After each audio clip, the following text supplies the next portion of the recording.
आभार मानतो, त्यांनी आम्हाला शुभेच्छा असं चिन्ह दिलं आणि आता खऱ्या अर्थानं चौकार आणि षटकार आम्ही इथं मारणार.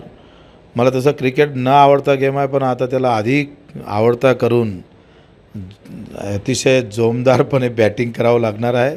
आणि ते शेतकरी शेतमजूर आमच्या सर्व दिव्यांग बांधवासाठी हे बॅटिंग निश्चितच आमच्या कार्यकर्त्यासह आम्ही अधिक जोरदार करून सगळ्यांच्या मला वाटते यामध्ये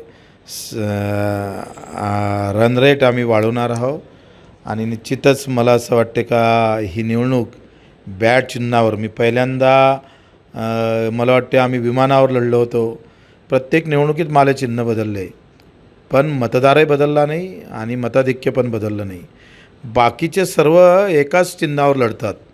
चिन्ह आहे म्हणून त्यांचं जमतं. आम्ही बगर चिन्हाचे सुद्धा वारंवार चिन्ह बदलूनसुद्धा आम्ही लोकांमध्ये आमचा विश्वास आमच्याबद्दलची आपुलकी कायम ठेवली. निश्चितच या निवडणुकीमध्ये बॅट मात्र करिश्मा दाखवेल. मला वाटते सगळं एकमेकाला जोडून घेतल्यापेक्षा कुठलेही संत महंत कोणी पण असेल, राजकीय लोक असेल, कार्यकर्ता असेल, त्यांनी महापुरुष आणि जे दैवरूप आहे, ईश्वर आहे, अल्लाह आहे,